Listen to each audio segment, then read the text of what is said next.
Thank you, Ropa. Good morning, colleagues. Thank you for joining us.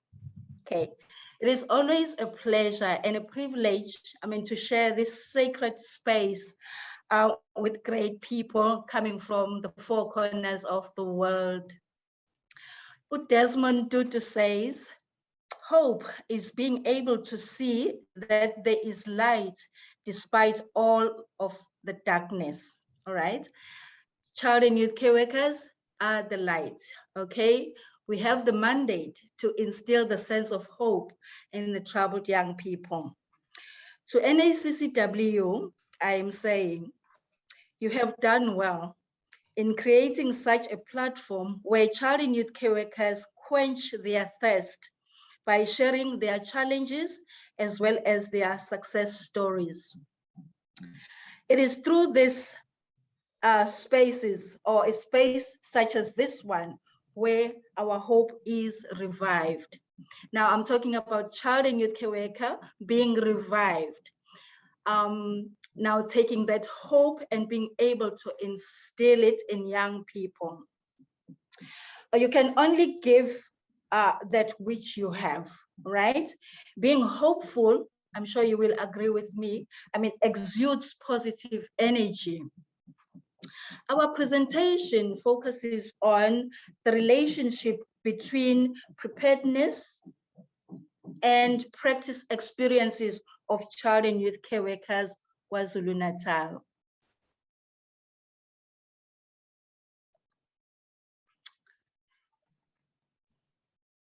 All right. Now moving on to the background. The number of children admitted in our child and youth care facilities in South Africa increases daily. Those who are based in residential settings will agree with me, but not only in residential settings only. Young people, we come across young people who are in need of our care, like daily. So child and youth care workers are trusted. Children admitted in our child and youth care workers are trusted with a great responsibility of caring for young people admitted into care. This responsibility includes taking care of young people, be it physically, emotionally, socially, and intellectually. Sharing the space, that's the life space, through their daily interventions. Okay. It is through this daily intervention where child and youth care workers are faced with numerous challenges, behavior management being one of the most of the challenges. Okay, the preparation or training of child and youth care worker is of great importance. When you talk about this training or preparation of child and youth care workers, it may include not only the formal training, which may be the university or FET, but also the informal training through, say, the workshops, conferences, in-service training, and also supervision. Okay, with these slides, okay, you have training, which may include formal or informal training. It is through this training where child and youth care workers then will be able to effectively intervene in the life space of the young people. All right, I shall then hand over to Lindelwa, who will take us through the problem statement. Lindelwa, over to you. Thank you, Mamti, and thank you everyone for joining our presentation. I hope you can see me, and I hope everything is clear. I feel very honored to be presenting for the NACCW conference today, and thank you for taking the time to join our presentation and for trusting us with your time. As my co-presenter has indicated, I am going to be presenting my study, which focused on exploring the relationship between preparedness and practice experiences of child and youth care workers. Basically, this study was looking at how child and youth care workers are competent or capable or effective in their work with young people, focusing mainly on managing children's behaviors and how this competence or ability is influenced greatly by the training that they receive. And so, as it has been mentioned, that challenging behaviors which child and youth care workers face or have to deal with when they are working in residential child and youth care centers mostly, have been proven by different studies as being one of the main challenges. And so this study comes from that evidence and is interested or is focused in looking at how training assists child and youth care workers and whether there are still gaps maybe that as training providers we might need to review or to look into in order to ensure that we are providing child and youth care workers with the best possible training and preparation for the work that they have to do. So the aim of the study was to explore the relationship between preparedness and practice experiences of child and youth care workers in relation to managing children's behaviors. So the main focus was behavior management, as it has been shown that this is one of the main challenges. And so I was interested in exploring how child and youth care workers are dealing with this challenge and how the training that they receive is equipping them and assisting them in being competent to ensure that the work that is entrusted to them, as Thobile has mentioned, that this work that is entrusted to them, that they are able to do it effectively and that they are able to be competent and mostly confident in ensuring that their work is done properly. So the research objectives for this study was to explore the challenges experienced by child and youth care workers when correlating practice with the theory taught during training, and also to determine the effectiveness of strategies of behavior management acquired during training. This study was guided by the diffusion of innovation theory, a very interesting theory. It's a theory that was developed by E.M. Rogers in 1962. It's one of the oldest social sciences theories. This theory in communication is used to explain how over a specific time an idea gains momentum and diffuses or spreads over a social system or specific population. So according to this theory, people adopt a new idea or adopt a new behavior and begin to do something different from what they were doing previously. The key to this is that people should recognize the idea or the behavior as new or innovative. And so for this study, the diffusion, for this study, what this study wanted to show was that the diffusion, which this theory speaks of, should begin during training. So it's not something that should be expected that child and youth care workers are automatically going to have when they are in the field, but it's something that should begin while they are still in training. And that is the change, the inner development, the personal growth, the personal development.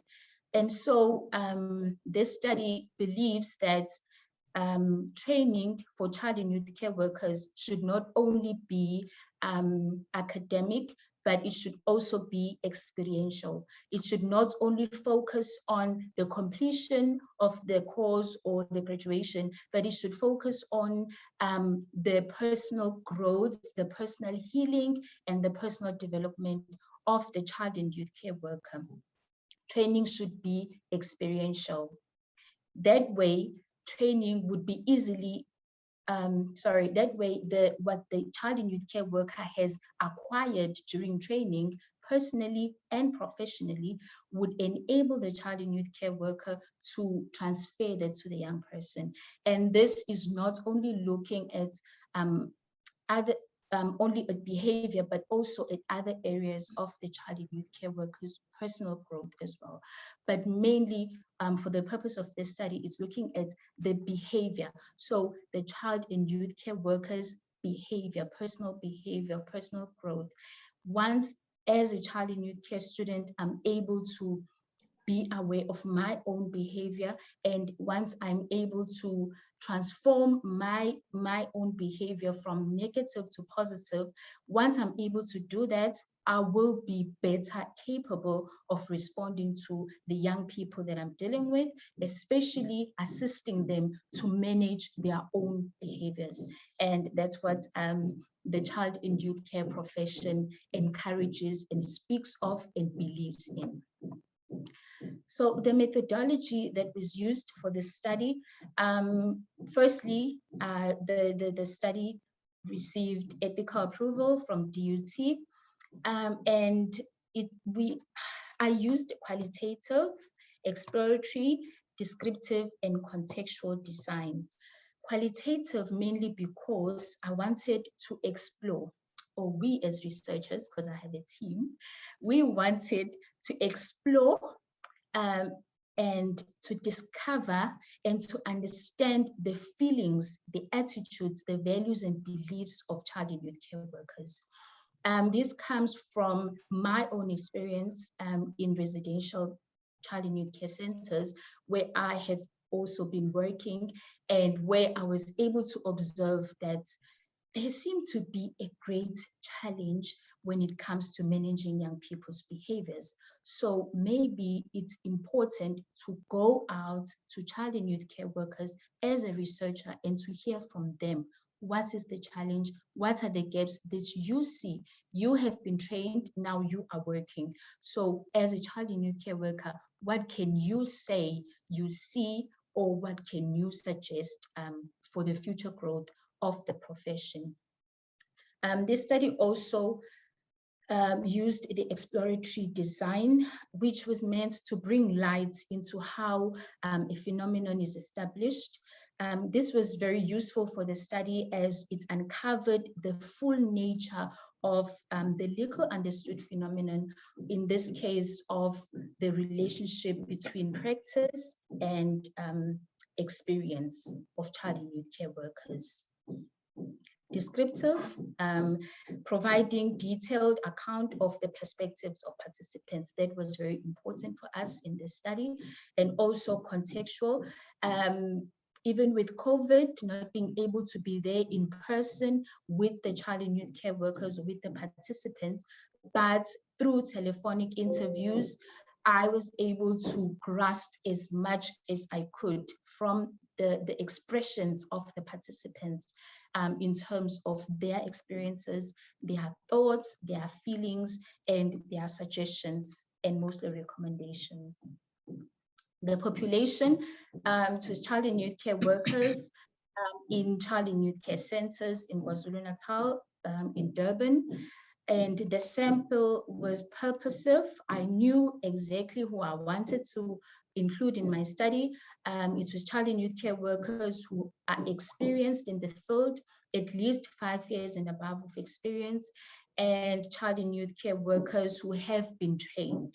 Because now, if we're talking about how your training as a child and youth care worker is equipping you to be effective in your work, it had to be child and youth care workers who are trained.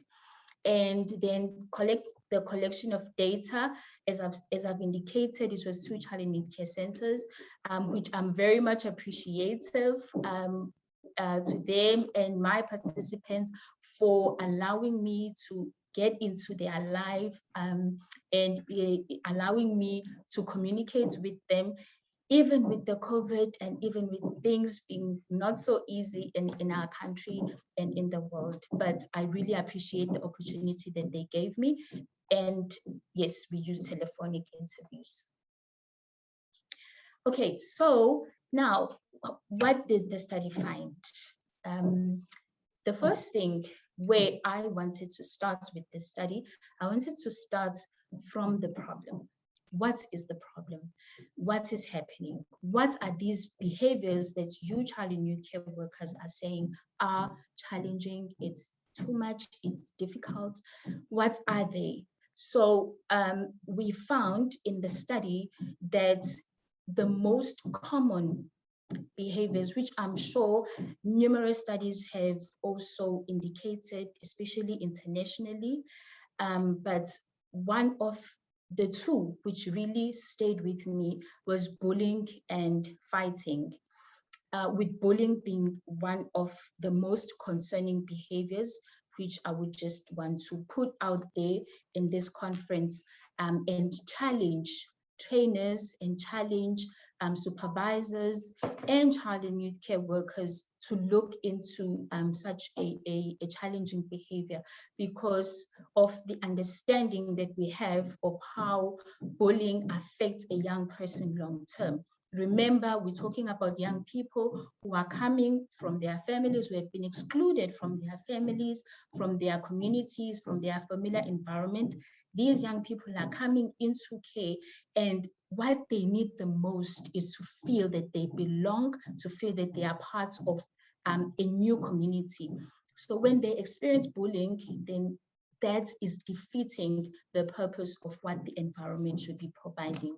So yes, they shared some common challenging behaviors which they are facing and which they feel that to some extent they struggle and they feel they are not able to do justice or to do enough, and they are asking for our assistance. And then young people's response to behavior management, what came across in this study was that the lack of alternatives, these two are linked. The use of alternatives and young people's response, they are linked, because what came was that the lack of alternatives, the lack of creativity, the lack of a variety of strategies or responses to challenging behaviors leads to young people, especially young people who have been in the center for a long time and know everyone, know everything. For such young people, you find, okay, they expressed that they find that the strategies that they are using seem to be ineffective in such a way that maybe if you are using a reward system, or maybe if you are using, okay, let's use the reward system. You're using the reward system and you're saying the young person, okay, if you're doing this, then you're not going to watch TV, or you're not going to get this or that. And they find that the young people are so used to that, they tell you even before they tell them that, okay, no, I don't mind, I'll just wash the dishes. So in other words, there seem to be a limitation in a variety or in alternatives or in different ways of responding or of assisting young people. This is what the study has found. And the study has found also the integration of theory and practice. That's another major theme. For this theme, the participants expressed the limitation that they feel they have in bringing theory and practice, in bringing theory into practice. In other words, they are trained and they do well during training. They are successful, but then when they actually get into the field, that confidence, it could be that this is coming from within the child and youth care worker.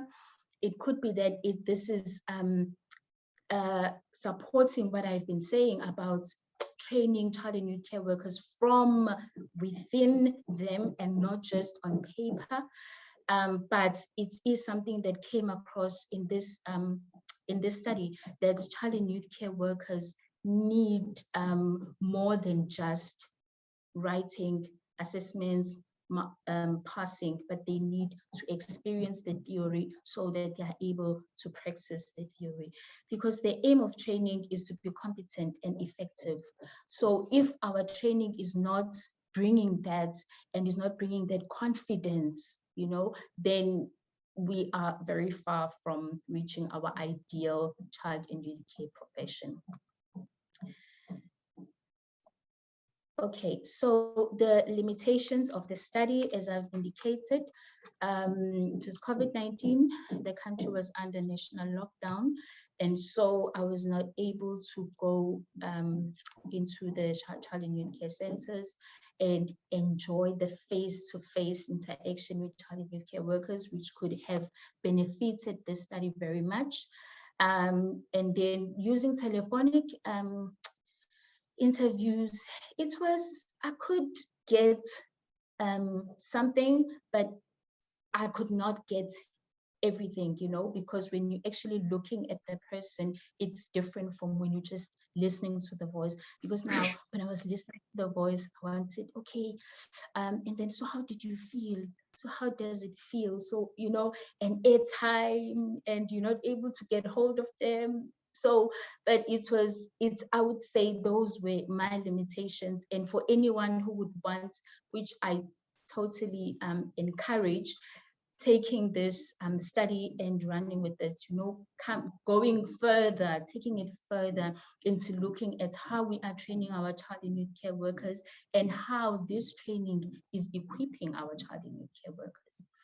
And then the last, setting time for interviews, this was also a limitation, but mostly a challenge at times, because most of the child and youth care workers were at work, had to be at work when I actually conduct the interviews. But I appreciate the supports and good working relationship that I had with the supervisors of the child and youth care centers, because we were able to set like a timetable and things like that.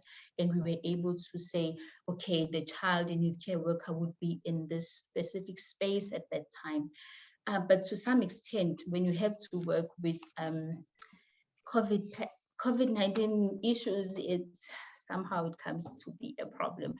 Otherwise, yeah, those are the limitations. Recommendations. So what I liked the most about conducting this study was that child and youth care workers were open into recommending. This is what we are recommending. This is what we believe could be a way to move us forward. They were not saying, no, our training is just useless. No, training, it's not useless. And in South Africa, I would say that the training of child and youth care workers has developed greatly, and we respect and we acknowledge those who have committed themselves into ensuring that our profession grows in this academic area. But there still needs we still need people who are still going to challenge. We still need people who are going to review. We still need people who are going to talk about an open dialogue into what more can we do? How can we better what we are already doing? And so the recommendation first was conducting workshops. Yes, child and youth care workers are trained, but in their training also they need a follow-up. Like after the training, we graduate, it's nice, we get our certificates, and then we go into the field. It won't be just that when I get there, I know everything, I'm able to do everything, but child and youth care workers need continuous support. They need frequent workshops, especially on behavior management, which is what the study focused on. And in service trainings, as we say that child and youth care workers, we are the tools. So if I am the tool, I need to be continually sharpened. So to sharpen me, teach me, train me continuously. And then developing and providing various strategies for behavior management.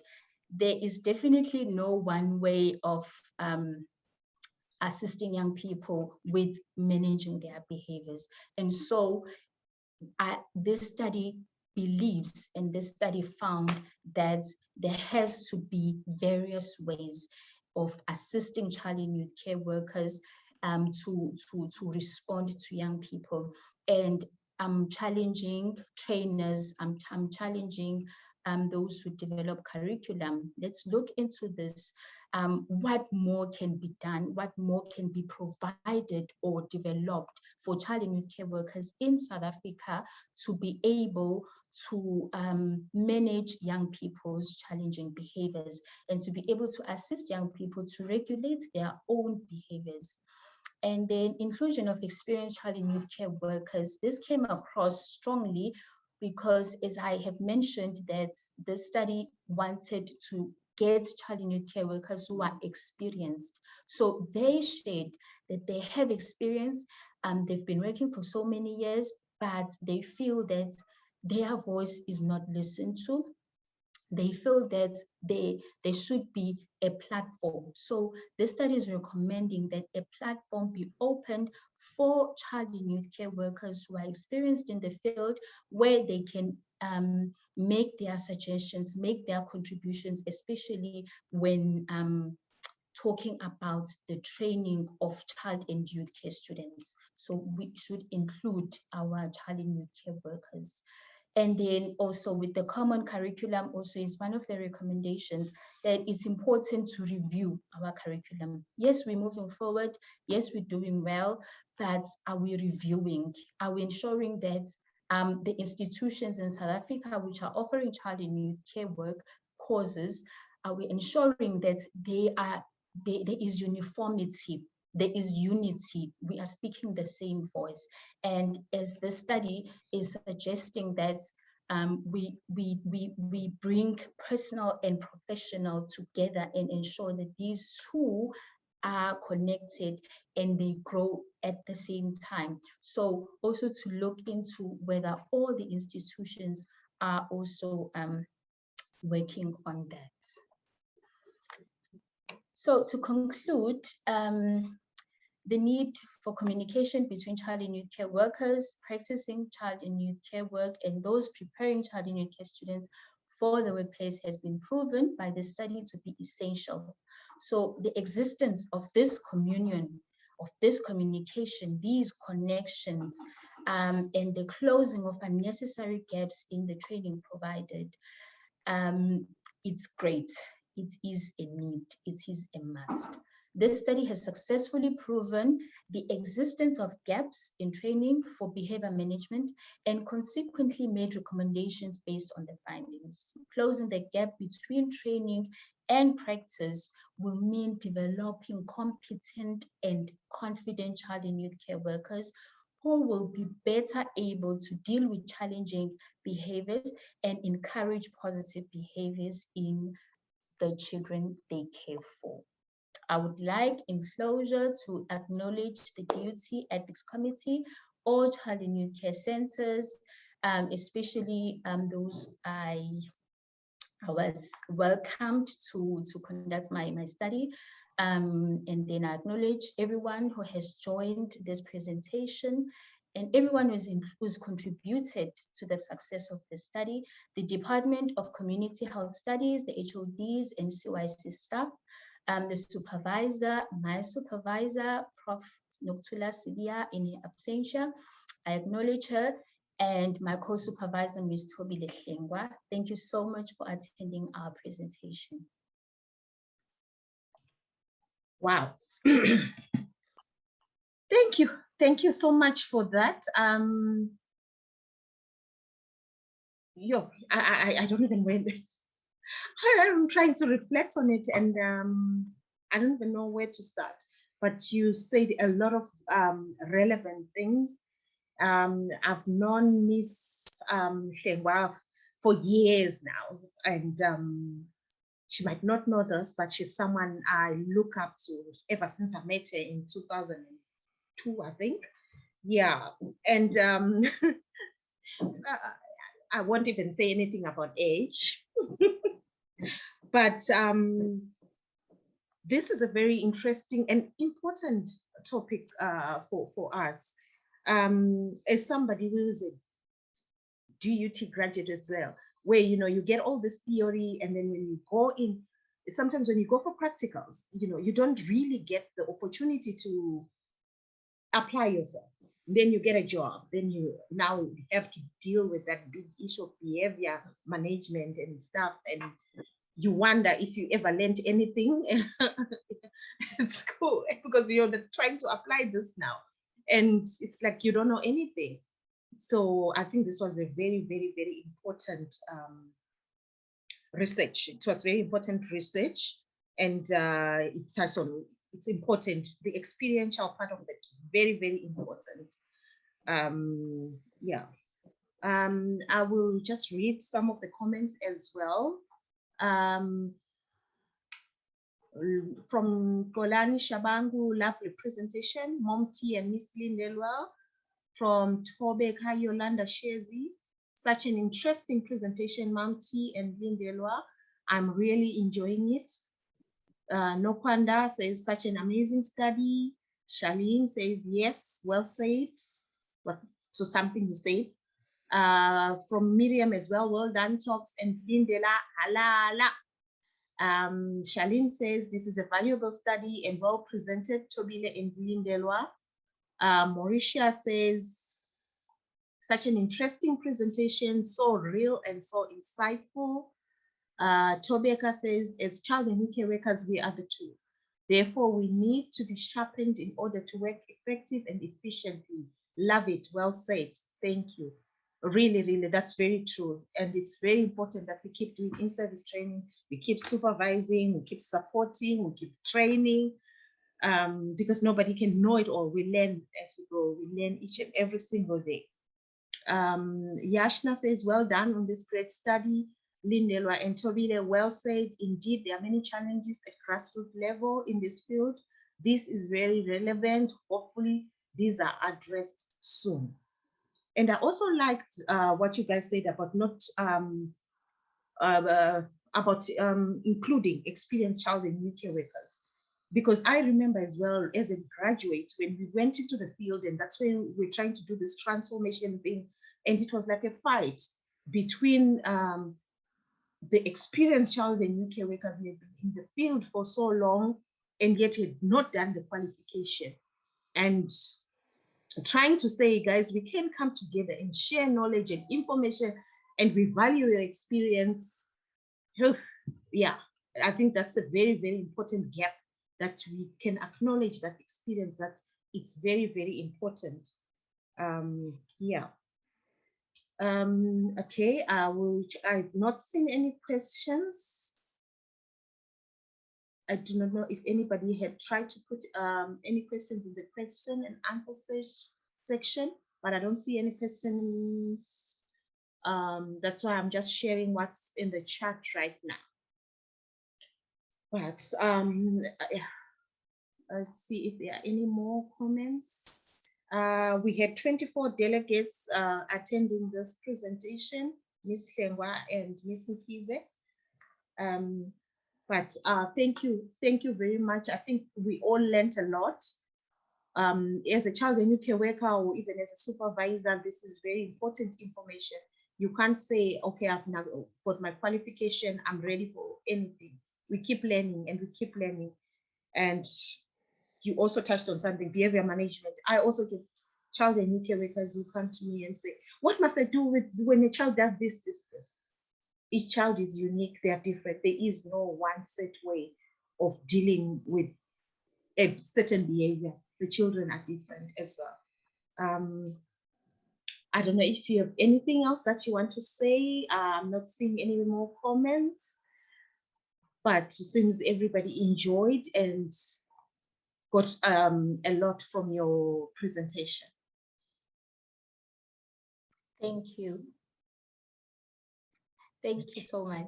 Okay, if you're not going to add anything, I just want to thank you for that.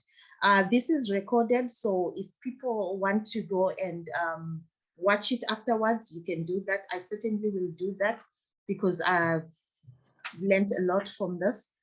So thank you so much. I think we just had 2 more minutes and then we're going into a break, and at 11 we come back for another breakaway. Thank you so much, Miss Lindelwa and Miss Thobile, and thank you to the delegates for attending. Thank you, colleagues.